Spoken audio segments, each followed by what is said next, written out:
히브리서 4장, 오늘은 11절 말씀에서 13절까지 말씀을 읽겠습니다.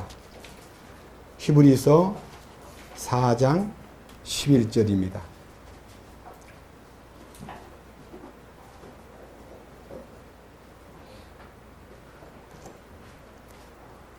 그러므로 우리가 저 안식에 들어가도록 힘쓸지니 이것은 아무도 그 믿지 아니하던 동일한 본을 따라 넘어지지 아니하게 하려 함이니라. 하나님의 말씀은 살아있고 권능이 있으며 양날 달린 어떤 검보다도 예리하여 혼과 영과 및 관절과 골수를 찔러 둘로 나누기까지 하고 또 마음의 생각과 의도를 분별하는 분이시니 그분의 눈앞에서 드러나지 아니하는 창조물이 하나도 없고 모든 것이 우리와 상관하시는 그분의 눈에 벌거벗은 채 드러나 있느니라. 4장 13절 말씀까지 말씀을 읽었습니다. 잠깐 기도드리겠습니다. 주님, 오늘은 하나님의 말씀이 살아있고 권능이 있으며 양 날달린 어떤 검보다도 예리하여 우리의 혼과 영과 관절과 골수를 찔러 둘로 나눌 뿐만 아니라 우리 마음의 생각과 의도를 밝히 드러내어 벌거벗은 것 같이 드러내는 놀라운 말씀을 우리가 접하게 됩니다. 이 거룩한 말씀이 우리의 삶 속에 실제가 되어 우리 자신과 우리 자신의 내면의 깊은 영과 혼의 부분을 주님의 말씀으로 쪼개주시고 분별시켜 주시고 그 놀라우신 성령님의 기름 부음 안에서 우리가 이 거룩한 말씀을 함께 누리고 감격해하고 감사하는 시간 되도록 돌아보아 주시옵소서. 이 비천한 자의 입을 통해서 주님을 전하려 할 때에 주님 주장하시고 모든 생각과 표현과 혀를 장악하셔서 이 거룩한 말씀을 깨끗하고 순수하게 전파할 수 있도록 인도해 주시옵소서. 거룩하신 주 예수 그리스도의 이름으로 기도드렸습니다. 아멘. 감사합니다. 오늘 이 히브리서 4장 11절에서 12절, 13절 이 세 절을 가지고 오늘 정말 제 마음속에서 이 히브리서를 지금 이제 13번째 강좌를 하게 되는데 너무 마음이 벅차고 감사해서 에어컨이 꺼져 버렸거든요. 그래서 좀 더울 것 같아서 미리 그냥 옷을 벗고 나왔습니다. 양해해 주시면 고맙겠습니다. 11절 말씀을 읽겠습니다. 그러므로 우리가 저 안식에 들어가도록 힘쓸지니 이것은 아무도 그 믿지 아니하던 동일한 본을 따라 넘어지지 아니하게 하려 함이니라. 지금 읽은 이 성경을 보면요, 안식에 들어가려면 힘쓰라고? 그럼 우리가 노력을 해서 안식에 들어가는 거야? 그럼 뭐야? 아니 이게 말이 안식에 들어가려면 힘쓰라 하지 않았어. 이렇게 힘쓰라는 단어가 딱 나오니까요, 저도 처음 읽을 때 약간 좀 흔들리더라고요. 뭐 우리가 힘을 써서 안식으로 들어가나? 가나안 땅에 들어가는 것도 힘써 들어가는 거 아니에요. 지성소 안에 들어가는 것도 우리가 노력해서 들어가는 거 아니에요. 예수 그리스도 안으로 들어가서 안식을 얻는 것도 노력의 대가가 아니에요. 주님이 수고하고 무거운 짐진 자들아 다 내게로 오라. 주님한테 가면 내가 너에게 안식을 주리라 했기 때문에 안식을 선물 받는 거예요. 근데 이 안식에 들어가려면 힘쓰라? 그래서 이 단어를 놓고요, 한 이틀 동안 기도했습니다. 주님, 힘쓰라는 단어가 주는 의미를 좀 알려주십시오 하고 기도했습니다. 그랬더니 여기 있는 이 단어하고 똑같은 성경에 나타나 있는 그 단어가 몇 군데 있는데 우선 제일 쉬운 거부터 하나 생각해 봅시다. 디모데후서 2장 15절입니다.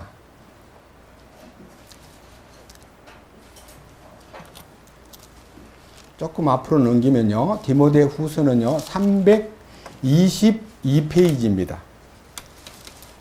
디모데후서 2장 15절.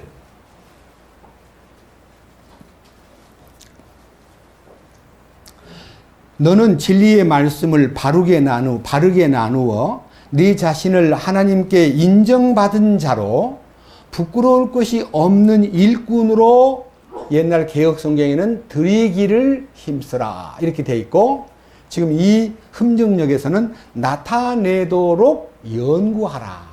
이 마지막 이 힘쓰라는 단어가 연구하라는 단어하고 똑같이 헬라어 말로 스푸다조, 이게 동사형입니다. 스푸다조, 힘쓰라.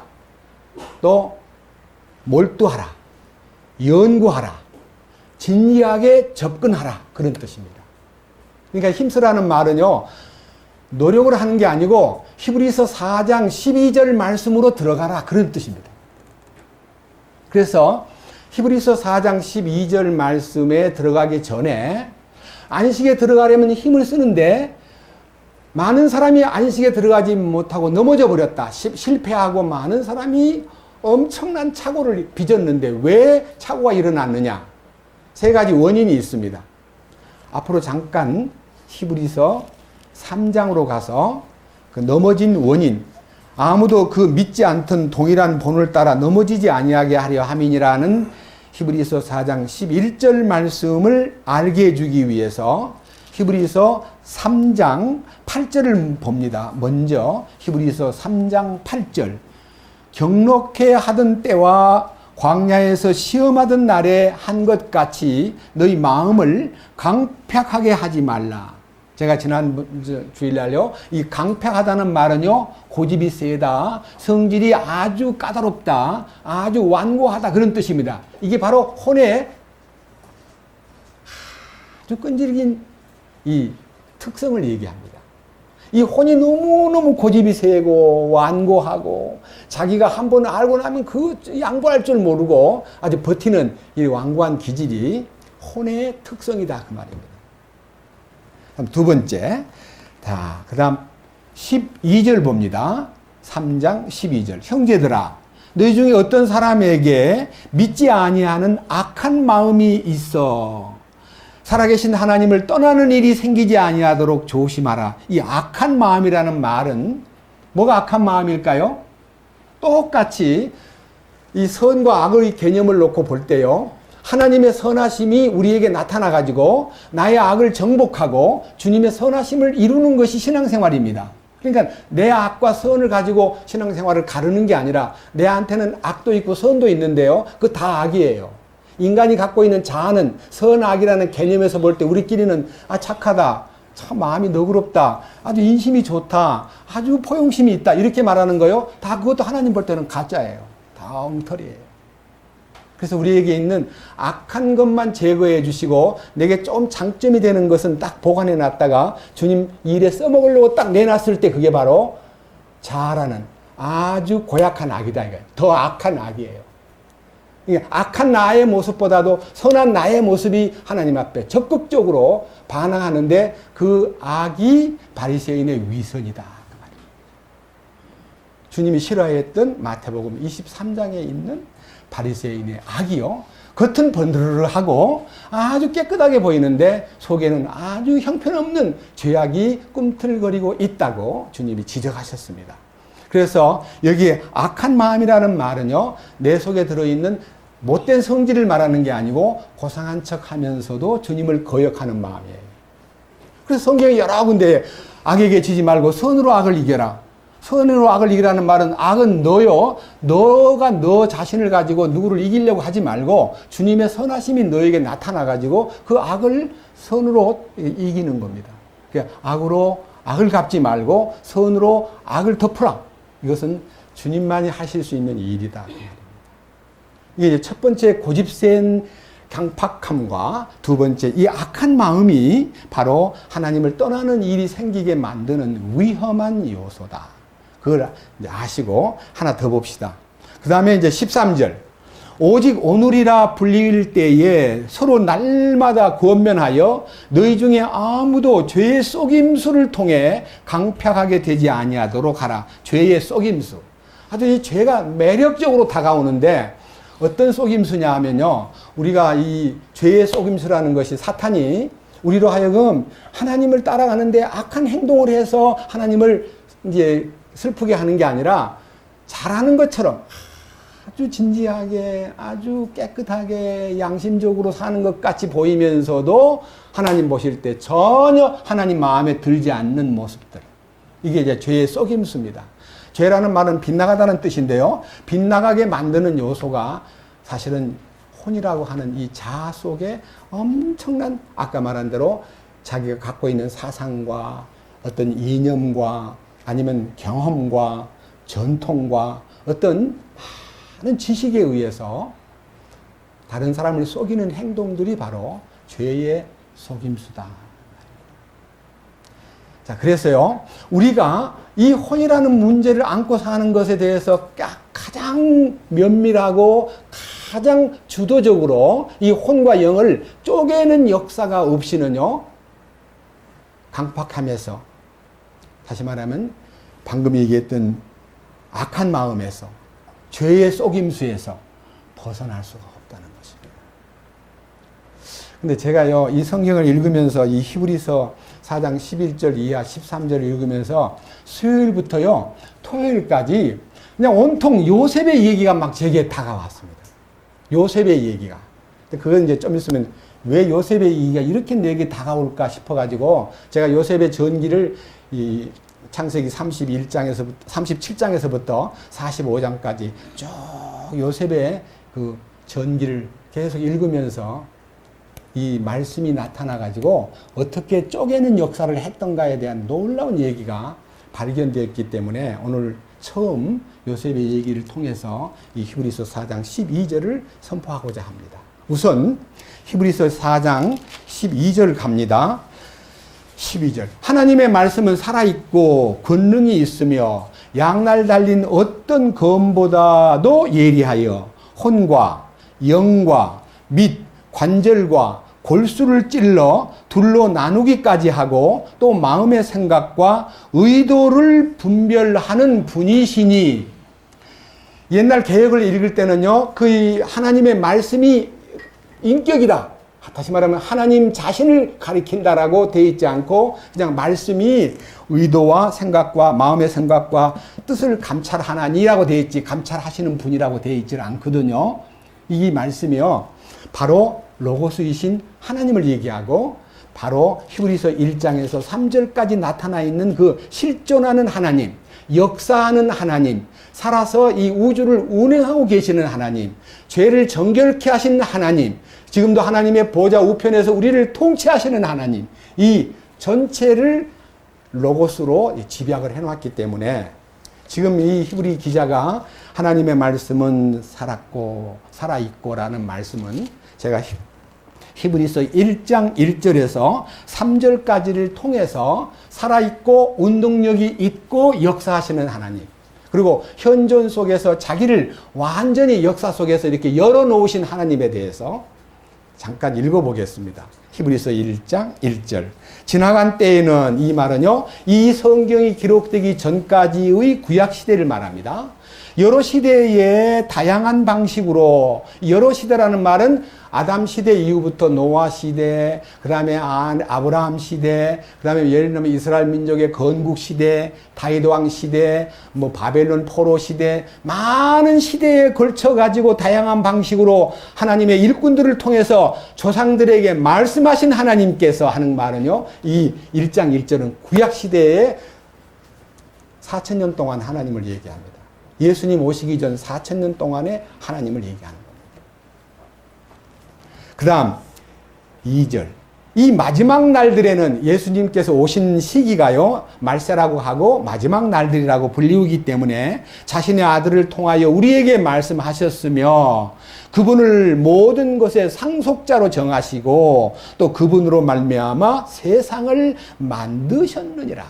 창조주 하나님께서 바로 예수님 자신을 창조자로 세웠고, 그분이 창조자로서 그분이 모든 것을 다 이 우주와 그 가운데 있는 모든 만물과 또 우리가 보는 이 지구와 이 지구의 모든 통치권과 권력을 다 상속받을 아들이신 예수님.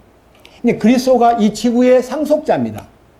그런데 우리를 주님의 은혜 가운데 불러들여가지고 변하여 새 사람 되게 하고 이기는 자가 되게 한 후에요, 그리스도의 상속권의 공동 상속자로 우리를 불러들이는 것이 하나님의 경영이고 계획이다, 그 말입니다. 이게 지금 현재 2절에는 신약시대의 예수님과 그분의 현존 속에서의 역사를 얘기합니다. 그 다음 3절. 하나님의 영광의 광채시요 그분 자체의 정확한 형상이시며 자신의 권능의 말씀으로 모든 것을 또 바치시는 아들께서는, 이 아들께서요 단순하게 창조만 해놓고요 내버려 둔 게 아니라요 전부 다 관리하고 계신다는 뜻입니다. 그리고 이 우주를 당신이 말씀으로 다 받들고 있다는 겁니다. 말씀으로 붙들고 있다는 말은요, 말씀으로 우주를 운행하고 계신다, 그런 뜻입니다. 그 다음에 이 지구에 오셔가지고 친히 우리의 죄들을 정결하게 하신 뒤에 하는 말은요, 이 우주 가운데 가장 큰 기적이 뭐냐면 예수님께서 십자가에 달려서 인류의 모든 죄를 완전히 탕감해준, 완전히 책임을 져주고 죄값을 완전히 지불해버린 그 주님의 죽으심의 신비, 그 신비가 하나는 속죄의 의미가 있고 하나는 우리 인간을 완전하게 만드는 성령의 역사, 곧 십자가에 함께 죽음에 동참했을 때 그에게 이기는 생명을 부여하고 그에게 신부될 자격을 주고 그에게 영광스러운 상속 유업에 동참하도록 기회를 부여한다는 이 놀라운 사실에 준해서 마지막 하반부에 높은 곳에 계신 존엄하신 분의 오른편에 앉으셨느니라 하는 말은요, 통치권자로서 이 우주를 관할하시고 지금도 통치권자로 존재하고 계신다, 그런 뜻입니다. 우리가요 예수님을 알 때에 제사함 받고 이제 언젠가 그분이 재림하시면 왕이 된다는 미래의 왕으로만 생각했지, 현재 우리 속에 통치권자로 임하셨다는 이 실제를 모르면 신앙생활이 전부 다 엉터리가 되는 거예요. 현존 속에 주님이 나를 지배하고 통치하신다는 이 신비가 내 마음속에 참으로 아멘되고 실제가 될 때 그 신앙생활이 살아있는 이기는 자의 생활이 된다는 것입니다. 이것이 이제 성경 말씀이 지니고 있는 위대한 신비를 이 짤막한 성경 속에서 다 구약시대, 신약시대, 현시대 전체를 주님이 관장하고 계신다는 것을 알고 나면요, 이제 히브리서 4장 12절 말씀이 굉장히 은혜롭게 다가올 것입니다. 자, 4장 12절로 돌아갑니다. 자, 그런데 여기에서 지금 우리 성경에는요, 히브리서 4장 12절이요, 하나님의 말씀은 살아있고 권능이 있으며 라고 되어 있는데요, 그 말씀이 사실은요, 11절과 12절을 잇는 접속사가 빠져 있습니다. 헬라어 성경을 보니까 제가 이제 이런 것은 좀 더 이게 주님께서 보여주신 거예요. 이 11절과 12절 사이에 단어가 하나 빠졌는데 이 단어가요,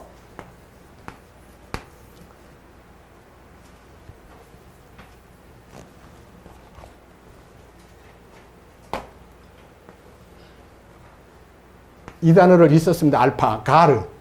이 가르라는 단어가요, 영어로는 indeed, 혹은 so, 혹은 네, 혹은 so라고 되어 있는데 제가 유심히 보니까 그 단어가 가르가 무슨 단어냐면요, 이 단어는 이유나 설명이나 추측이나 계속 등을 표현하기 위하여 사용하는 접속사입니다. 첫째, 이유. 이 히브리서 4장 12절이 나타난 이유, 그 다음에 그 11절에 대한 설명을 위한 설명, 그 다음에 추측, 그 다음에 계속을 표현하기 위한 접속사인데 이 접속사가 뭐냐면 그러니까 참으로, 참말로, 과연 이런 단어입니다. 여기다가 히브리서 4장 12절에다가 하나님 말씀은 살아있고라고 쓰지 않고요, 그 앞에다가 그러면 혹은 참으로, 참말로, 그와 같이, 그러니까 이걸 집어넣으면요, 이야, 얼마나 새롭게 보이는지요. 그렇구나. 5가지가 나타납니다. 첫째, 하나님 말씀은 살아있고, 두 번째, 운동력이 있으며 권능이 있으며, 세 번째, 양날 달린 어떤 검보다도 예리하여, 네 번째, 혼과 영과 및 관절과 골수를 찔러 둘로 나누기까지 하며, 또 마음의 생각과 의도를 분별하는 분이시니, 여기에 영과 혼을 갈라내서 찔러서 둘로 나눈다는 얘기를 놓고 기도하는 가운데요, 그 밑에 나타나 있는 직접 관절과 골수 얘기를 딱 보는 순간에 이게 해답이 왔는데요. 여러분, 관절은 뼈를 말합니다. 뼈, 관절, 뼈. 그 뼈 속에 뭐가 들어있냐면 골수가 들어있습니다. 그 골수를 빼내려면 뼈를 깨트려야 됩니다. 뼈가 깨져야 골수가 흘러나오지, 뼈를 아무리 만작해도요, 골수가 흘러나오질 않아요. 속에 있는 골수가 흘러나오는 그 골수가 신앙생활의 엑기스예요. 여러분, 골수에 대해서 얘기를 하면요, 우리 주님이 마지막 날 이 인류를 장신의 큰 잔치를 베풀 때요, 포도즙과 골수로 이 잔치를 베푼다 그랬어요. 이사야 25장 한번 봅시다. 이 말씀을 잡고 골수에 대한 것을 조금 이해하기 위해서 이사야 25장 구약성경 860페이지입니다.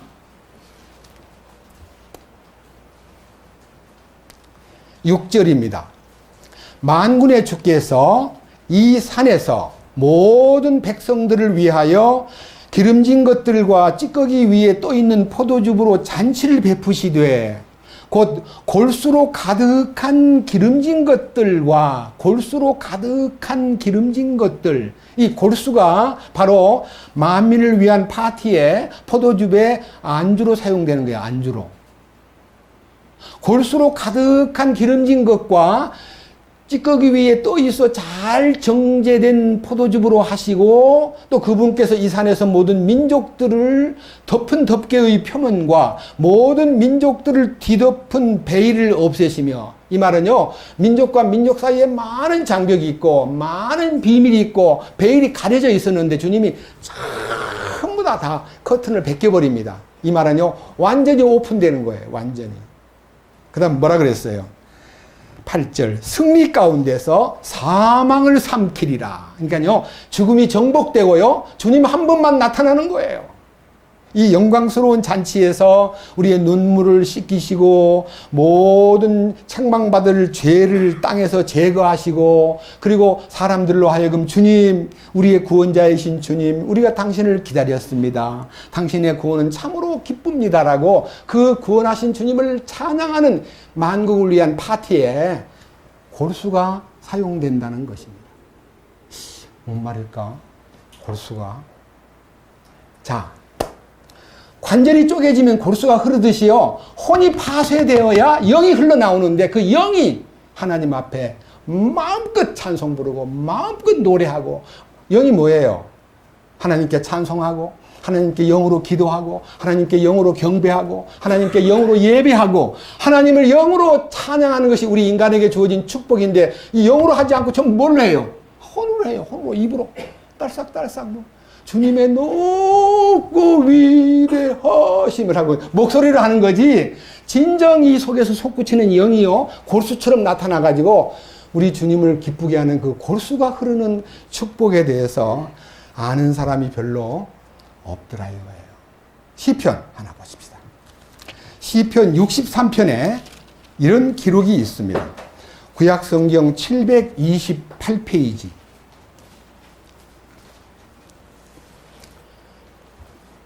시편 63편.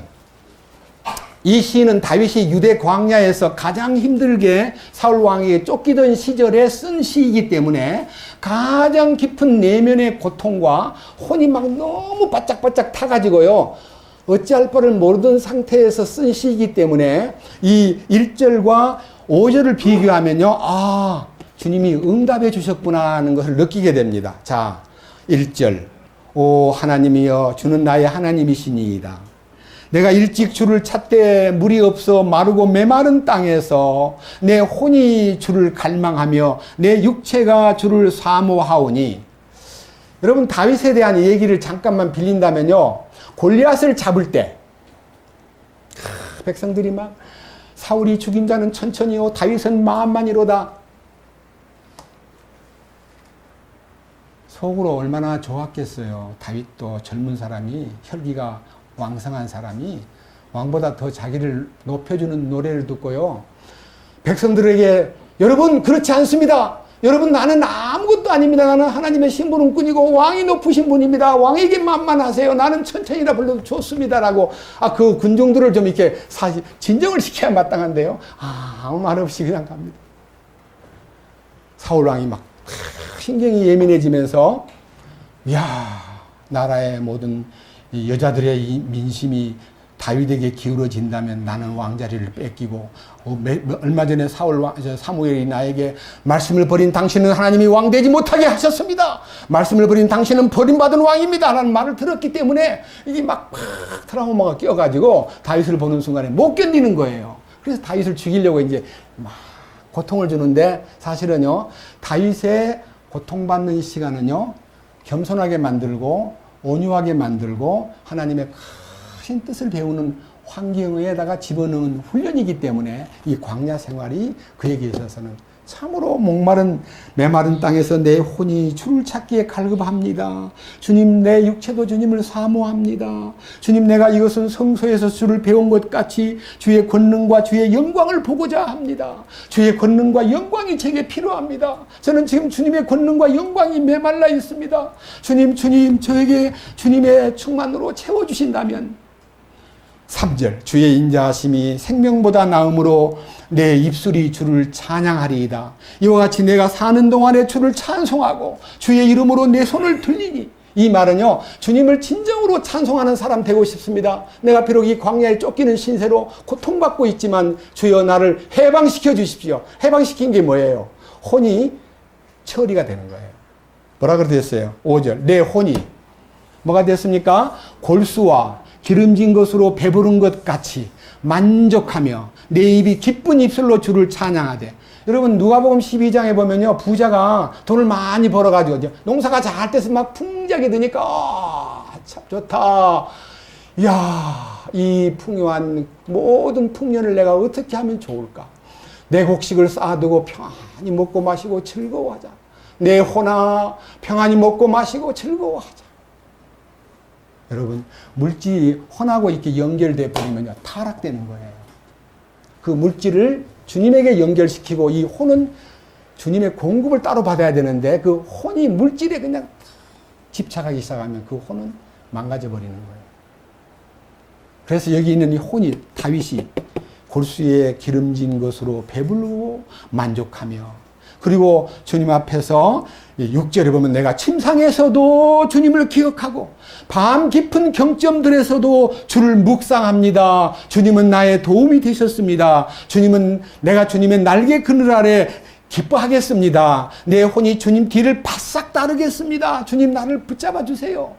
이게 이제 혼의 변화가 온 사람의 이 처신이다 이 말입니다. 그래서 말씀의 능력이 나타나 가지고요 이 관절을 파쇄시키면 골수가 흘러나오듯이 혼을 파쇄시키는 순간에 영이 나타나는데 그 영이 충만한 사람이 성령 충만한 사람이고 말씀 충만한 사람이고 그 안에 사는 사람에게 마음의 생각과 의도를 분별하는 분이 주님이시구나. 그걸 알게 되는 거예요. 마음의 의도와 마음의 생각을 분별한다는 말이요. 제가 요셉의 이 얘기를 통해서 깨달았습니다. 한번 들어보세요. 창세기 37장에 이런 얘기가 있습니다. 들어만 보십시오. 요셉이 어느 날 꿈을 꿨습니다. 아버지, 밭에서 막 이렇게 수확을 하는데요. 막 단들이 내가 수확한 단이 쫙 서고, 형님들, 아버지, 그 단들은 전부 다 그 앞에서 절을 합디다. 그러니까 그 형이 그런 말을 듣더니, 야, 뭐 네가 왕 된다는 거야? 저거 미쳤네, 저거? 근데 그 다음 또 꿈을 꾸고는 아버지 형님들 제 얘기 들어보세요. 오늘은요 해와 달과 11별이 나한테 막 절을 합디다니까. 뭐라고? 네가 왕이 돼? 요셉이는 하나님의 꿈을 꾸고 있는데 형들은 요셉의 꿈을 개꿈으로 취급하는 거예요. 이해하시겠습니까? 하나님의 말씀에 선 사람은 하나님의 꿈을 꾸게 되고 하나님의 꿈이 사람들에게 개꿈으로 취급될지라도 그는 전혀 문제다 삼지 않고요. 묵묵히 그 꿈을 간직한 채 살아가는데 어느 날 요셉아 너 아무리 네가 요새 참 내 곁에서 재밌게 지내지만 너 형들은 저 들에서 양을 치고 있으니 그 형들이 어떻게 지내는지 형편을 좀 돌아보느라 이 음식을 좀 가져가서 형들에게 나눠주거나 해야 되고 건포도 하고 이제 또 빵하고 뭐 많은 음식을 잔뜩 싸가지고 이제 나귀에다 싣고 이제 형들 찾느라고 무진장 헤매다가 어느 날 형들이 있는 곳에 드디어 도착했어. 형들이 먼저 봤습니다. 야 저 꿈쟁이가 오는구나. 저 꿈쟁이 잘 죽여버리자. 지 꿈이 개꿈이라는 걸 우리가 증명하자. 그래서 그들끼리 의논한 끝에 그가 딱 도착하자마자 음식은 빼앗아가지고 자기끼리 먹고요. 밑이 말라버린, 구덩이가 물 말라버린 커다란 우물에다가 이 알을 집어넣어 버렸어요. 이제 하는 말, 자기들끼리 이렇게 말해. 어떻게 꿈이 이루어지는가 보자. 그 개꿈. 형들은 개꿈이라 그랬고, 요셉에는 그 꿈이 하나님의 꿈을 지녔습니다.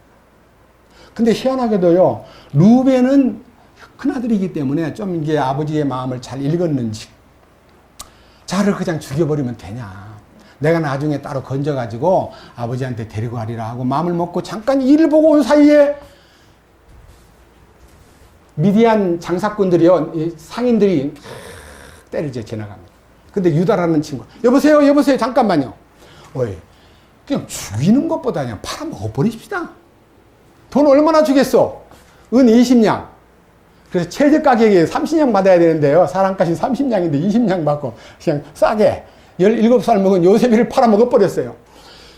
그런데 이 요셉이는 그렇게 절망적인 환경에 있어서 막 떼를 쓰고 울부짖고 막 형들 왜 그러세요? 나를 어떻게 이렇게 할 수 있나요? 라고 화를 내거나 막 답답해하지 않고요. 아무 말 없고 그냥 끌려가는 거예요.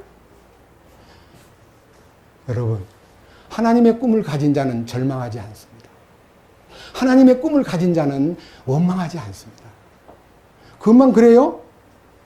드디어 이집트로 내려가가지고 그 사람들이 보디발 장군 집에다가 팔았더라 그렇게 돼 있어요. 보디발 장군 집에 이제 팔았는데 처음에는 17살밖에 안 됐으니까 미성년자입니다. 근데 그 사람들이 너무너무 건장하게 보이고 얼굴도 잘생기고 뭔가 할 것 같으니까 일을 시켜보니까 너무 잘해.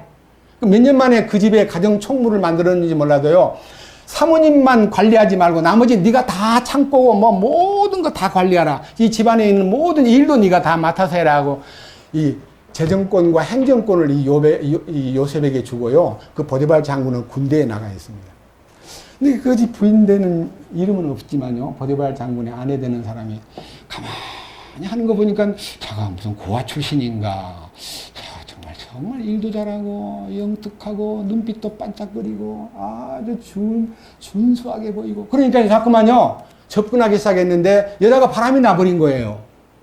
요셉이를 자꾸 특별 대우를 해주려고 노력하는 요셉이는요 그냥 거절하고 늘 피했는데 어느 날 집안에 사람들이 아무도 없는 사이에 그 보디발 장군의 아내가 그냥 문을 딱 걸어 잠그더니 자기가 본격적으로 요셉의 옷을 벗긴 거예요. 자기 옷을 먼저 벗은 게 아니고 요셉의 옷을 겉옷을 딱 벗겨가지고 나와 동침하자. 나 너 좋아한다. 하니까 주인께서 저에게 이 집안을 다 맡겼지만 사모님은 저한테 맡기지 않았습니다. 저를 유혹하지 마십시오. 그러고는 문을 박차고 도망을 가버렸어요. 요셉의 겉옷을 쥐고 있던 그 사모님이 화가 나가지고 요놈 자식 딱 옷을 보관하고 있다가 남편 빨리 오게 만들어가지고 여보 당신이 하인으로 넣어주니 요셉이가 나를 겁탈하려고 집에 들어와가지고 옷을 벗고 대들길래 내가 소리를 질렀더니 도망가 버렸습니다. 이 증거물입니다 하고 옷을 딱 보이니까요 너무너무 화가 난 보디발 장군이 그냥 이 사람을 감옥에다 집어넣어 버렸어요. 그래가지고 감옥에 들어갈 때도 말 한마디 안 하고. 왜 그럴까요? 하나님의 꿈을 가진 사람은 절망하지 않습니다. 원망하지 않습니다. 변명하지 않습니다. 구차스럽게 안 죽겠다고 발버둥 치지 않았습니다. 주여 뜻을 이루시옵소서.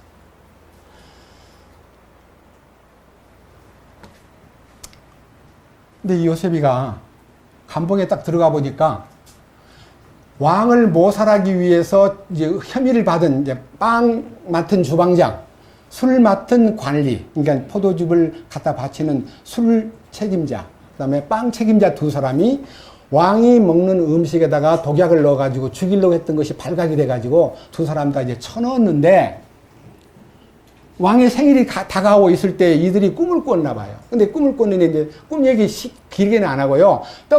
이제 빵을 맡은 관원은 빵 바구니가 새가 와서 그 빵을 물어가 버렸고, 그 다음에 그 포도즙을 맡은 관리는 그 포도즙을 따서 잔에다가, 바로의 잔에다가 따라가지고 바로의 잔에 바치는 꿈을 꾸었는데, 이 꿈을 꾸고 아침에 일어나가지고 너무 번민하는 사람들이 요셉의 앞에서 같은 감옥에 같이 있으니까 뭐 때문에 우리 고민하셔요 했더니 꿈 얘기를 꺼내는 거예요. 요셉이가 하나님께 기도하고요, 꿈을 풀었는데, 빵 맡은 당신은 사흘 후 왕의 생일날 사형을 당할 사람 같고요, 포도즙을 맡은 당신은 복직이 될 것 같습니다. 꿈을 해몽해 준 대로 딱 이루어진 거예요.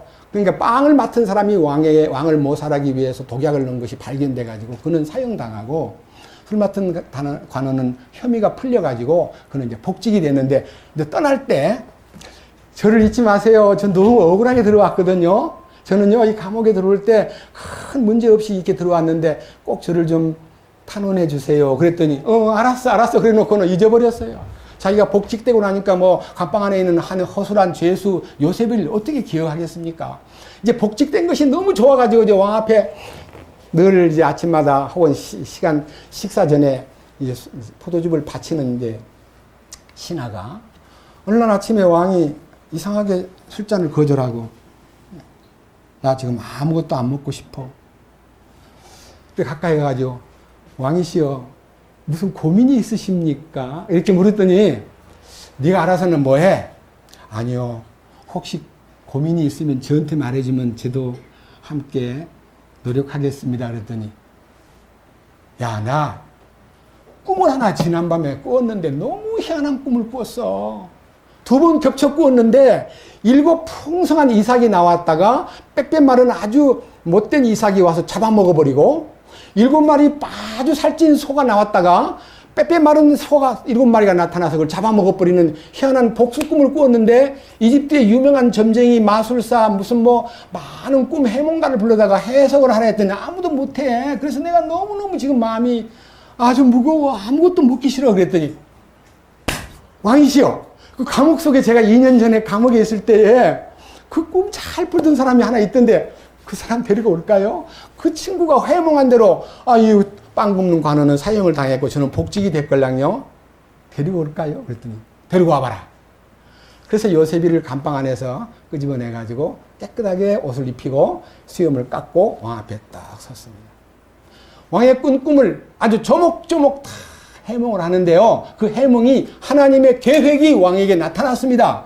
하나님께서 당신에게 이 나라 안에 그런 계획을 세우셨으니 왕께서 7년 동안에 풍년을 잘 요리해야 7년의 흉년을 이길 수가 있습니다. 그러기 위해서는 현명한 총리나 아니면 재정장관을 세워가지고 나라를 잘 돌보세요. 그랬더니 그냥 왕이 눈이 번쩍 뜨이면서 하는 말이, 아니 이 에집트 땅에서 너같이 그렇게 똑똑하고 머리 좋은 사람 만나긴 내 처음이고 너한테 분명히 하나님의 신이 와 있는 것 같은데, 이 하나님의 신이 나타난 거예요. 하나님의 영이. 자, 이제 창세기를 보겠습니다.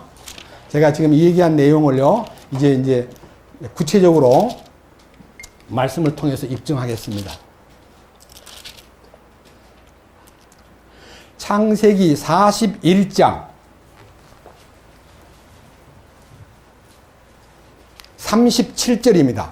요셉이 이제 마지막 꿈 해몽을 하는데요. 37절. 그 일이 파라오의 눈과 그의 모든 신하들의 눈에 좋게 보이므로 파라오가 자기 신하들에게 이르되 이 사람같이 속에 하나님의 영이 거하는 사람을 우리가 찾을 수 있으리요?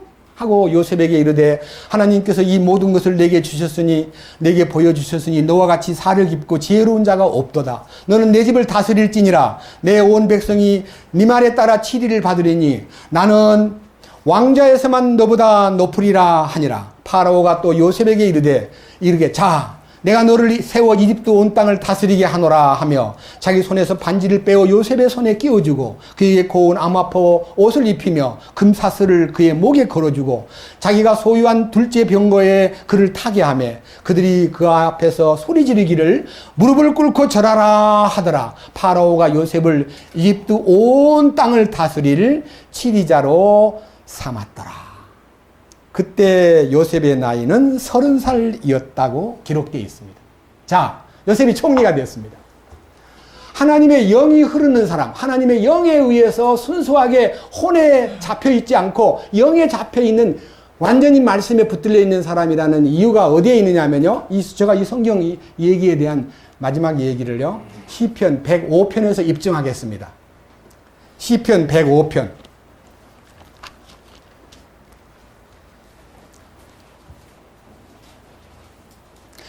758페이지입니다. 15절. 시편 105편 15절. 이르시기를 나의 기름 부음 받은 자들에게 손을 대지 말며 나의 대언자들을 해하지 말라 하셨도다. 또한 그분께서 기근을 불러 그 땅에 임하게 하사 빵 지팡이 전체를 부러뜨리셨도다. 그분께서 한 사람을 그들보다 앞서 보내셨으니 곧 요셉이라. 그가 종으로 팔렸도다. 그들이 그의 발을 족쇄로 상하게 하고 그를 쇠 안에 넣어두되 그분의 말씀이 임할 때까지 그리하였도다. 그분의 말씀이 그를 단련하였도다. 왕이 사람을 보내어 그를 석방하였으니 곧 백성의 치리자가 그를 자유로에 가게 하며 그를 자기 집의 주로 삼고 자기의 모든 재산을 관리하는 자로 삼아 그를 기뻐하는 대로 그가 기뻐하는 대로 자기의 통치자들을 속박하며 자기의 원로들에게 지혜를 가르치게 하였도다. 30살밖에 안 된 요셉이는요, 애굽의 원로들을 가르치는 선생이 되고요, 총리가 되었습니다. 그러면 사람이 교만해질 수밖에 없어요. 총리가 되면. 아나무인이 될 수도 있어요. 근데 어느 날 훈련이 들었을 때 형들이 곡식 사러 왔다가요, 요셉 앞에 줄줄이 엎드려 있습니다. 근데 요셉이는요, 모른 척하고 통역을 세워가지고 너희들은 간첩이지 않냐? 아닙니다, 아닙니다. 우리는 한 형제간들인데 12명 있었는데요. 한 사람은 사라졌고요. 한 사람은 집에 있고요. 우리 10명이 지금 곡식 사러 왔습니다. 우리는 한 아버지 밑에 있습니다. 그래? 그렇다면 네 동생을 데리고 와서 나한테 보여줘. 그럼 내가 믿겠어 하고 한 사람을 딱 볼모로 잡아놓고 보냈는데 두 번째 와가지고 요셉이 막내 동생 베냐민을 데리고 와가지고 같이 이렇게 만났을 때 엄청난 그 만남의 기쁨이 있는데 그 만남의 자리에서 요셉의 한 말은 영에 속한 말이었다. 창세기 다시 돌아갑니다. 유명한 대화입니다. 저는 이 말씀을 읽다가 너무 감사를 드렸고 이 말씀이 영에 속한 사람에게 나타나는 현상임을 저는 확실히 깨달았습니다. 자, 이제 창세기 45장으로 갑니다. 63페이지.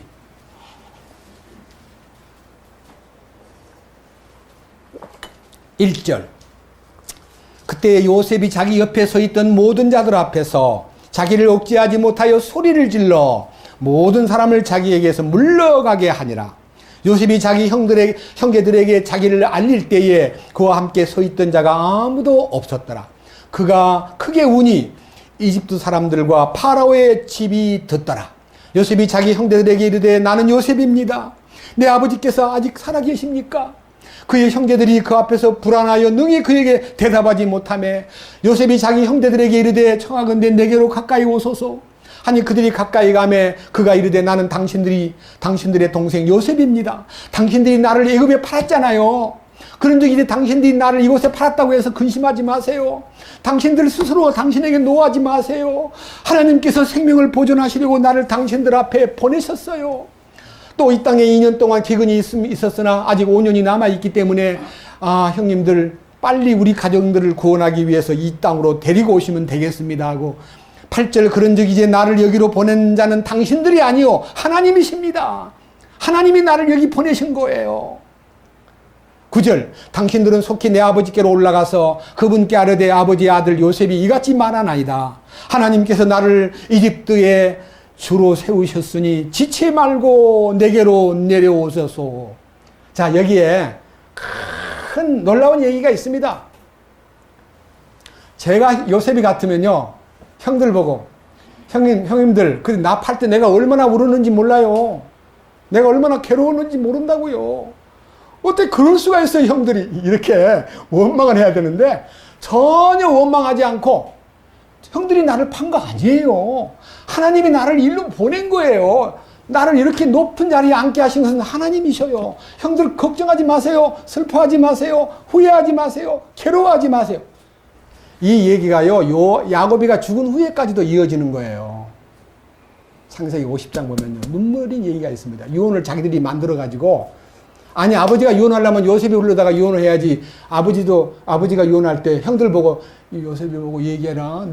절대 내가 죽은 후에도 형들한테 복수하지 말라고 그렇게 했다고 말하라. 요셉이가 직접 듣지 않은 아버지 유언을 형들이 만들어가지고 와가지고요, 막 무릎을 꿇고, 우리 나쁜 짓 한 거 절대 용서해달라고 우리 아버지가 돌아가실 때는 복수하지 말라고 그러더라고. 요셉이 그 말을 듣고 많이 울었다 그랬습니다. 뭡니까? 하나님의 꿈을 가진 사람은 복수하지 않습니다. 보복하지 않습니다. 과거를 되돌려가지고 원망하지 않습니다. 하나님의 말씀이 나를 단련하였도다. 여러분, 우리가요, 지금 우리 신앙생활이 상당히 꼬인 부분이 많아요. 이 중에 저 같은 사람들은 34년 동안 꼬여 살다가 해방이 됐는데, 그 꼬여 살던 과거가요, 처음에는 약간 원망스러운 마음도 있었는데요, 이 십자가의 연합하고 부활 능력에 딱 들어오고 나서 말씀이 열리는데요, 하나님 감사합니다. 나에게 그런 환경을 통해서 주님 앞에 무릎 꿇게 하신 거 너무 감사합니다. 나는 그들에게 원망하지 않겠습니다. 감사를 드려야 되겠습니다. 오히려 그들에게 참으로 고맙다고 얘기해야만 되겠습니다. 그런 마음이 들더라고요. 그래서 하나님 말씀이 살아있다는 것에 대한 입증이요, 이 요셉을 통해서 마음에서, 하나님의 꿈을 가진 사람은 사람들에게 비웃음을 당하는 건 맞다. 그러지만은 그들이 비웃어서 못된 짓을 하고 나쁜 짓을 했지만은 그들을 다 품을 수 있는 놀라운 아량이 요셉에게 허락된 것은요, 하나님의 영이 그 안에 머물러 가지고 그를 변화시켰기 때문에 그렇다는 것입니다. 그래서요, 관절이 파쇄됨으로 골수가 흘러나오듯이 영이 깨어짐으로써 혼이 깨어짐으로써 영이 흘러나와 가지고 그 골수에 가득 찬 기쁨과 감사가 그 형들을 충분히 감동시킬 수가 있더라는 거예요. 제가 그래서 거기에 따른 요셉의 꿈 얘기를요, 이렇게 메모를 해가지고 37장부터 시편 창세기 45장까지 요셉이 형들하고의 관계를요, 이렇게 메모해가지고 너무 감사해서 영과 혼을 쪼개는 요셉의 생애 속에 요셉의 꿈 얘기가 주는 의미, 그래가지고 제 마음에서요, 이 축복이 정말 너무 놀랍구나. 거기에 대한 또 해설을 한번 봅시다. 시편 107편. 해설을 한번 보겠습니다.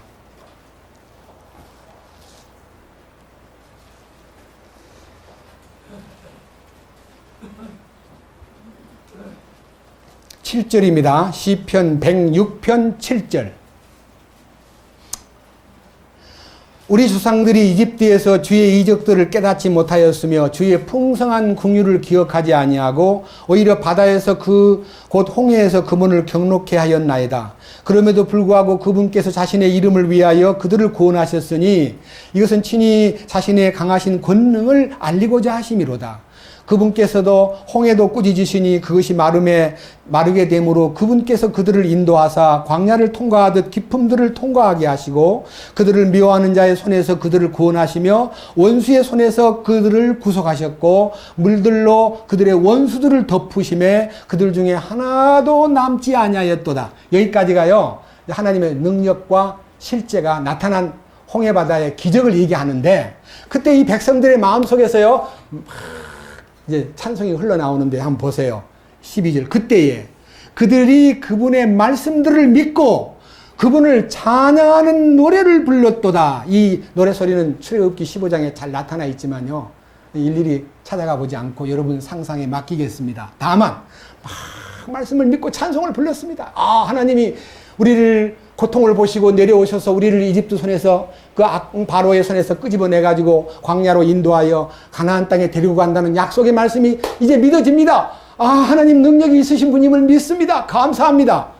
라고 얘기해 놓고 며칠이 안 돼 가지고 13절. 그러나 그들은 그분께서 행하신 일들을 곧 잊어버리고 그분의 계획을 기다리지 아니하며 광야에서 탐욕을 크게 부리고 사막에서 하나님을 시험하였도다. 그분께서 그들이 요구한 것을 주시되 그들의 혼에게 야유게 하는 것을 보내셨도다. 왜 혼이 야유어질까요? 혼이 깨져야만 골수가 흘러나오는데 혼이 깨어져서 영이 흘러나오는 삶으로 가지 않고 계속 혼을요. 혼이 막 자꾸 말라요. 왜 마를까요? 혼이 왜 마른지 아세요? 여러분 뼈가 왜 말라요? 고민하면 마르지요. 스트레스 받으면 뼈가 마르잖아요. 마음의 즐거움은 뼈를 어떻게 한다 했어요? 윤택해 한다 그랬습니다. 마음에 고민하고 스트레스를 받고 고민. 우리가 여기 나온 게 하나님의 능력으로 나온 거 맞는가? 우리를 왜 이렇게 괴롭게 하는가? 이렇게 이제 마음에 원망하는 마음이 있는데, 자, 한 장을 넘겨보세요. 이제 107편으로 갑니다. 4절. 107편 4절. 그들이 광야의 외딴 길에서 방황하고 거주할 도시를 찾지 못하며 줄이고 목마름에 그들의 혼이 그들 속에서 기진하였도다. 혼이 마른다. 혼이 기진한다는 말은요, 우리 현대 용어로 말하면 맥이 빠졌다. 그런 뜻이에요. 맥이. 혼이요, 기진맥진해는 것을 일컬어 맥이 빠져가지고 축 처져 있는 상태를 말합니다.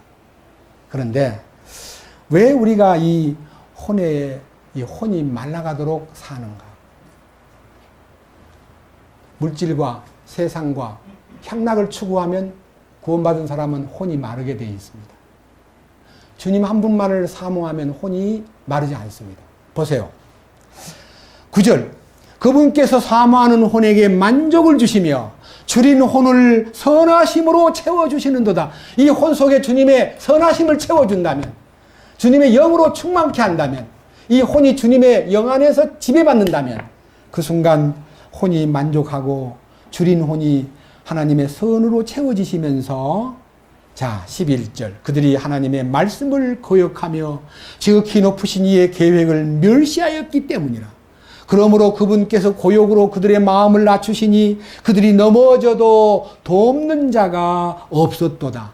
저는요, 제가 쓰러져 가지고 너무 힘들게 4년 가까이를 막 진통을 앓고 어쩔 줄 모르고 있을 때요, 아무도 저를 도와주지 않았기 때문에 집사람은 저를 보고 불쌍하다 그랬습니다. 아니, 당신이 그렇게 열심히 전도하고 그렇게 많은 사람들을 위해서 봉사하고 희생한 것 같은데 어떻게 이렇게 어려운데 아무도 안 돌봐주냐고. 나도 모르겠다 그랬습니다.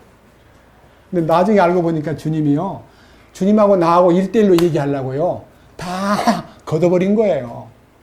공일 아니에요? 이 말씀을 생각해 보세요.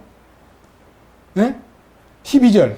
아무도 돕지 않고 넘어져도 돕는 자가 없기 때문에 그 순간 뭐라 그랬어요?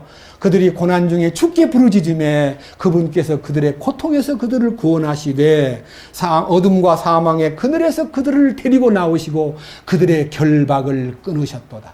그래서 여러분, 주님과의 관계를 맺게 하기 위해서 아주 구질구질한 과거의 많은 인연들을 다 끊어버리고 친척이고 친구고 아무도 없이 만들어 놓고 주님이 너 내가 안 보이니? 주님이 자기를 나타내시려고 접근하신 것을 저는 보게 된 거예요. 행운 아니에요? 저만 그렇습니까? 혹시 형제님은 그런 거 경험 안 했습니까? 여러분 가운데서 그 경험이 없는 분이 있으면 좀 돌아보세요. 내가 그 외롭고 힘들 때 왜 다들 나를 다 외면했을까? 밑에 보십시오. 17절. 어리석은 자들은 자기의 범법과 불법들로 인하여 고난을 받나니 그들의 혼이 온갖 종류의 음식물을 몹시 싫어하며 그들이 사망의 문들에 가까이 이르느니라. 그때 그들이 고난 중에 주께 부르짖음에 그분께서 그들의 고통에서 그들을 구원하시되, 뭐라 그랬습니까? 자신의 말씀을 보내어 그들을 고치시며 멸망들에서 그들을 건지셨도다. 뭐가 나타났습니까? 말씀이 나타난 거예요. 하나님의 말씀이 나타난 거예요.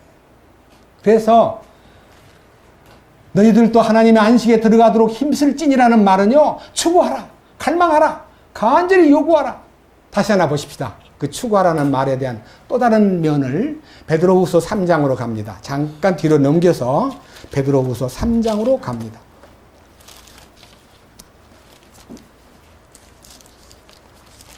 베드로후서 3장은요, 362페이지입니다.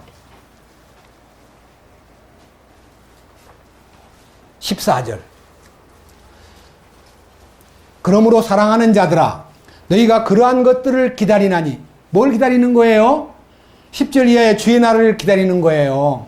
모든 거룩한 행실 속에서 하나님을 따르는 가운데 하나님의 날에 오는 것을 기다리고 서두르라고 하신 주님. 새하늘과 새 땅을 기다리는 사람답게 하기 위해서는 준비를 해야 되는데, 기다리는 사람에게는 점도 없고 흠도 없이 화평 중에 그분께 발견되기를 뭐하라? 힘쓰라. 이 힘쓰는 게 뭐예요? 노력하라는 거예요? 아닙니다. 우리가 흠도 없고 점도 없고 화평 중에 주님 앞에 발견되기 위해서는요, 아까 제가 이 힘쓰라는 단어는 스푸다죠 그래가지고요, 이것은 몰두하라, 연구하라, 주님 앞으로 집중하라, 강구하라, 그런 뜻입니다. 그러니까 우리가요, 얼마만큼 말씀으로 집중하면은 거기에 흠도 없고 점도 없이 나를 완벽하게 해놓으신 주님의 과업, 주님의 이루심이 딱 발견되는 순간에, 주님 됐습니다. 이제 됐습니다. 우리의 노력으로 점도 없고 흠도 없이 어떤 이 정점에 이르는 게 아니라 주님 안에 들어가면 모든 것이 허락되어 있습니다. 자, 주님 안에 들어가면 모든 것이 허락된 대신에요, 뭐가 나타나느냐? 나타나는 현상이 있습니다. 그 현상을 자기가 간파해야 됩니다. 확실히 이 경험을 했는가? 에스겔 36장. 조금 앞으로 가가지고요, 에스겔 36장은요, 구약 성경 1040페이지군요. 1040페이지.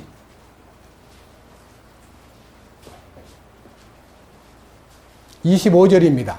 너무 유명한 성경입니다. 자세히 들어보세요. 에스겔 36장 25절. 그때 내가 정결한 물을 너희에게 뿌려 너희를 정결하게 하되 너희의 모든 더러움과 너희 모든 우상으로부터 너희를 정결하게 하리라. 우리 주님 섬기기 전에 우리는 우상을 따랐고요, 탐욕을 따랐고, 그리고 우리들은 많은 더러움을 막 온 몸 안에 지니고 살았습니다. 더러운 죄인입니다.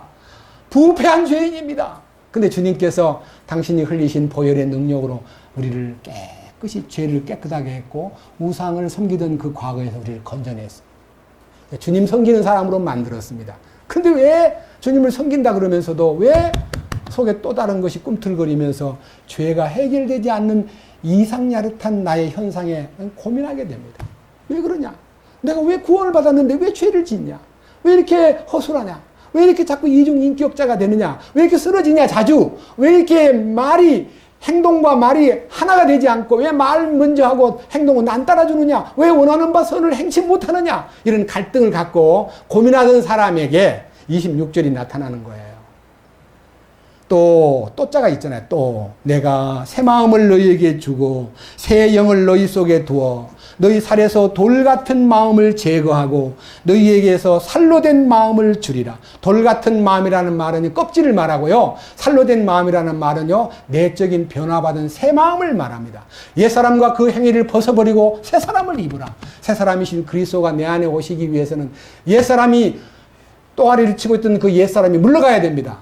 이 왕좌에서 내가 물러나야 됩니다. 그리고 주님이 들어오셔가지고 왕이 되실 때 변화가 오고 거기서 새 마음이 나타나고 거기서 새로운 행실이 27절에 주어집니다. 그러므로서 또 내가 새 영을 너희 속에 두어 너희로 하여금 내 법규 안에서 걷게 하리니 너희가 내 판단의 법도를 지켜 행하리라. 그러니까요, 주님의 성령께서 우리 안에 오셔가지고 우리로 하여금 그 행실을 주관하고 우리의 삶을 지배함으로써 선을 이룬다는 겁니다. 그 순간 내 안에서 일어나야 될 분명한 사건이 31절에 기록되어 있습니다. 들어보세요. 그때 너희가 너희의 악한 길들과, 과거 얘기입니다. 너희의 악한 길들과 너희의 선하지 않은 행위들을 기억하고 나의 과거 내 옛사람 아담 안에 있던 내 모든 불법과 가증한 일들을 마음속에서 다 떠올리면서 뭐라 그랬습니까? 마지막 하반절에 너희 눈앞에서 뭐 한다고요? 너희 자신을 뭐 하리라? 자기를 싫어하는 사람이 돼야 돼요. 자기를 너무 애지중지하고 이걸 감싸고 변명하고, 딴 사람이 약속 오기면 막 따지는 사람이 자기가 약속 오기면 바빴잖아. 오다가 교통이 좀 막혔잖아. 아니 뭐 사정이 있었어. 자기는 변명하기를 좋아하는데, 이런 변명하던 자기를요 몹시 싫어하는 사람이 될 때에 형제 사랑이 보이기 시작합니다. 자기를 싫어해야 되는데 자기를 너무 이렇게 받들어요. 자기 애착. 예? 우리끼리 얘기하다가 막 말이 안 통하면 입장을 좀 바꿔놓고 생각해봐. 그러면 안 될까? 무엇은 입장을 바꿔놓고 생각해? 잘못해놓고 잘못했다 그래야지. 막 상대방을 막 몰아붙이는 것이 우리 아니에요? 저는 집사람하고 이 얘기 하나 하겠습니다. 집사람은 진짜 꼼꼼한 사람입니다. 저는 좀 허술해요. 근데 저는 집사람이 너무 꼼꼼한 걸 보고 고생이 너무 심하니까 여보 좀 대강 좀 해. 그 제일 싫어하는 소리야. 대강 좀 하라는 소리. 그거 좀 고쳐.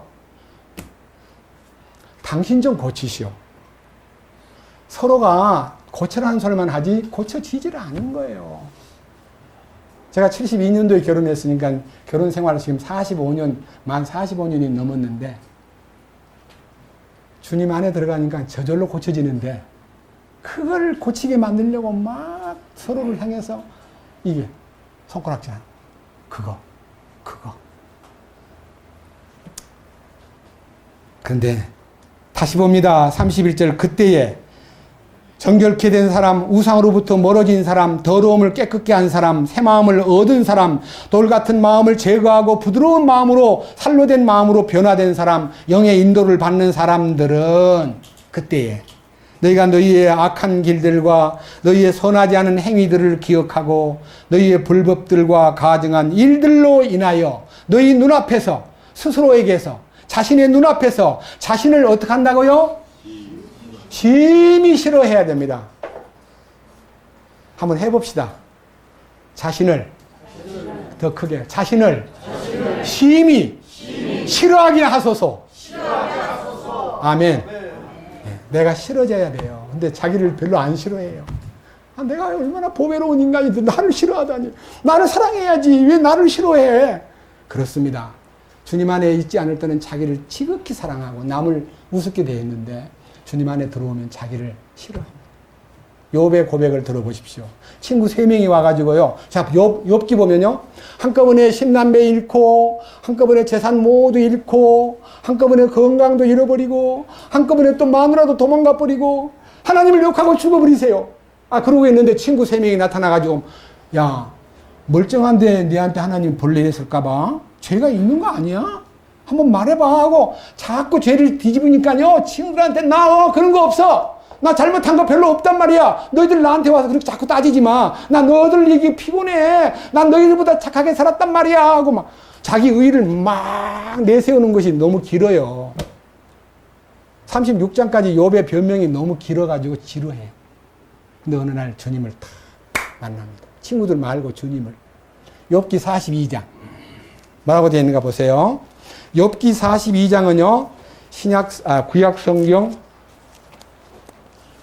689페이지. 잘 찾는 분도 계시네.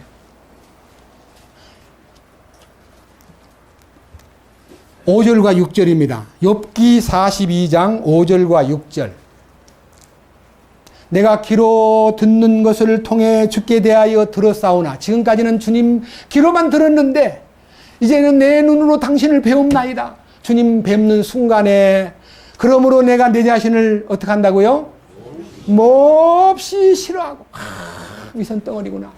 야, 내가 뭐 착하고 뭐 완벽하고 내가 의롭고 진실하고 주님, 나는 너무너무 잘못 알았습니다. 나는 몹시, 다른 성경에 보면 싫어하고라는 단어에 몹시 증오하고, 자기를 증오하는 거예요. 주님, 티끌과 재 속에서 회개합니다. 내가 잘못 알았습니다. 내가 꽤 고상한 인간인 줄 착각했습니다. 자기가 몹시 싫어지는 것이 주님과 만난 사람의 모습이라는 거. 그럼 자기 싫어진 것이 분명하다면요, 자기를 내세울 거 없잖아요. 저는 저한테 욕한 사람이 있었어요. 아주 과거를 들춰서 욕한 사람 보고 전화가 와서, 맞다, 내가 욕먹을 그런 인간인 것을 내가 이제 알고 있으니까 정말 네가 말한 대로 나는 진짜 형편없는 인간이었다. 난 나를 참 시인한다. 그래. 그러나 주님께서 나를 치료해 주셨기 때문에 이 축복을 함께 나누고 싶다. 만나면 어떠니? 여러분, 우리가 몹시 자기가 싫어질 때요, 주님과의 만남이 이루어진 결과라는 것을 알게 되고, 주님을 참으로 만나고 나면은 나를 싫어하는 것으로 인해서 다른 사람을 싫어하는 게 아니라요, 나를 깨트려버린 주님께 감사하고 주님 한 분만 나타나시옵소서 하는 마음이 생기는 거예요. 자, 본문으로 갑니다. 이제는 히브리서 4장 12절 보면서 결론을 내리겠습니다. 12절, 하나님의 말씀은 살아있고라는 말씀에 하나님의 말씀은 하는 단어 앞에 분명히 참으로, 참말로, 그러니까, 실로 이런 단어를 붙이고 읽으면요, 하나님의 말씀은 그렇구나, 살아있구나, 권능이 있구나, 혼과 영과 관절과 골수를 찔러서 둘로 나누시는구나, 분명히 구분이 돼야 되는구나, 마음의 생각과 의도가 분별하는 분이시니 히브리서 4장 12절에 하나님의 말씀이 분으로 나타난다는 말은, 말씀은 로고스요, 창조자요, 위대한 전능자요, 우리 주님을 가리키는 거예요. 그분이, 자 13절, 그분의 눈앞에서 드러나지 아니하는 창조물이 하나도 없고, 자기가 먼저 드러나야 돼요. 자기는 자기를 숨겨놓고 남 드러나는 것만 자꾸 생각해요. 자기 눈에 남 드러나는 것만 보고요, 자기 눈에 들보는 못 보고 남의 댓글만 따지는 사람 되서는 안 되고요, 자기의 존재, 자기의 완벽한 들보가 드러나가지고 주님 앞에, 모든 것을 상관하시는 자의 눈앞에, 그분의 눈앞에 벌거벗은 채 드러나 있느니라. 나는 벌거벗이구나. 주님, 주님의 의를 내게 덧입혀 주시옵소서. 이것이 말씀 앞에 선 사람의 변화다 이거예요. 말씀을 읽었는데도 불구하고 살아있는 말씀, 권능 있는 말씀, 역사하는 말씀 앞에 내가 거꾸러지지 않고 아직도 자기를 뻣뻣하게 세우고 있다면 강팍한 사람입니다. 죄의 유혹 속에 빠져서 속임수에 넘어가 있는 사람입니다. 뿐만 아니라 악한 마음이 그 마음 속에 지배하여 하나님의 선을 받아들이기를 거부하는 마음입니다. 저는 이 히브리서 4장 11절 이하 13절까지 말씀을 읽으면서 12절에 하나님의 말씀은 살아있고 라는 말씀하고, 하반절에 마음의 생각과 의도를 분별하는 분이시니라는 말과 13절에 그분의 눈앞에서라는 말과 13절 하반절에 그분의 눈에 벌거벗은 채라고 하는 말이요, 하나님의 실존이 말씀을 통해서 나타나는 걸 의미하는 것이지 절대로 성경 얘기를 말씀이라고만 하지 않습니다. 이 하나님의 말씀이 기록된 것은 베드로 후서의 말씀처럼 성령의 감동하심을 입은 사람들이 하나님께 받아서 말한 것입니다.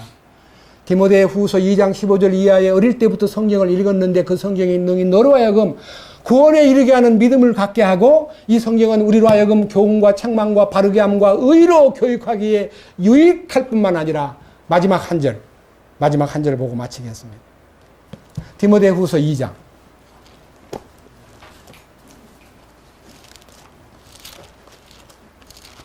디모데 후서 2장. 바로 히브리서 앞입니다.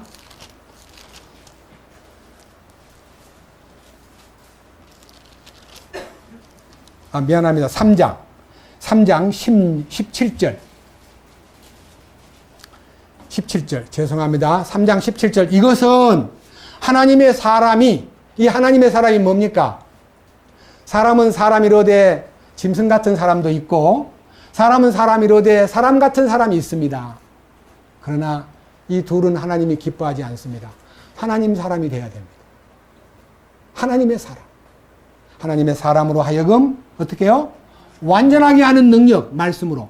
그리고 모든 선한 일에 철저히 갖추어지는 사람. 주님의 선하심으로 무장된 사람. 하나님의 전신갑주를 입은 사람.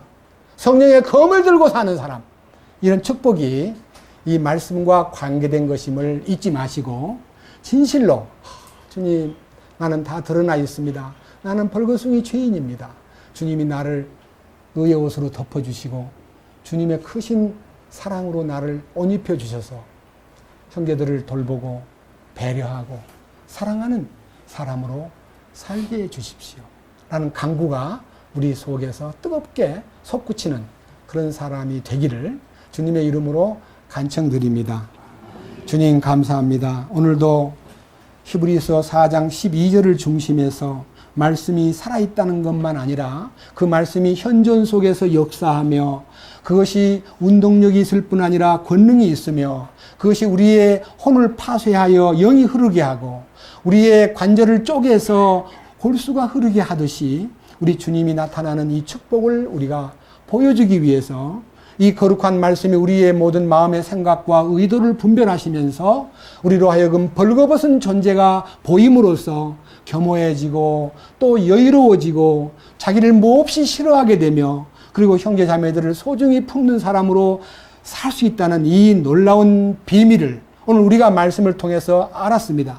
요셉처럼 하나님의 꿈을 꾼 사람은 여유가 있고 원망하지 않고 충성하고 최선을 다하고 그리고 일에 대해서 몰두하고 그 일이 주님 주신 일로 알고 충성하고 그 후에 그가 왕이 된 다음에도 나라를 잘 다스리는 총리가 되었고 가정을 모두 다 구원하여 주님의 은혜 가운데 함께 살도록 만들었습니다. 우리는 요셉의 그 꿈을 가진 사람답게 우리는 왕국에 속한 상속 유업을 받을 수 있는 사람으로 꿈꾸는 자들임에 틀림없는데 우리의 삶이 너무나 꿈에 연결되어 있지 않고 자기 개인의 꿈과 물질에 너무 빠져 있는 분들도 있습니다. 주여 용서해 주시고 이 거룩한 대열에서 주님의 꿈만 꿀 수 있는 사람 되게 하여 주옵소서. 우리 주 예수 그리스도의 이름으로 간절히 기도드렸습니다. 아멘.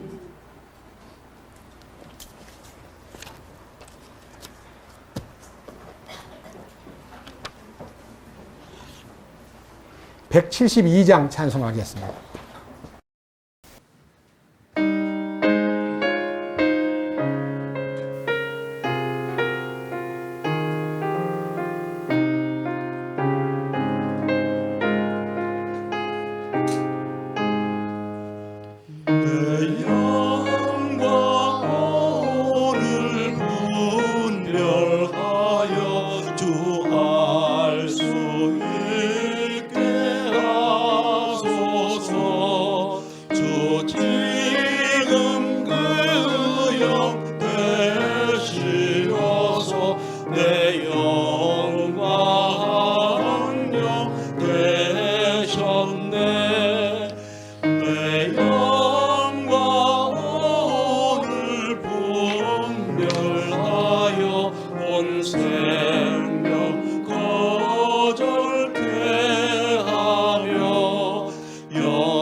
늘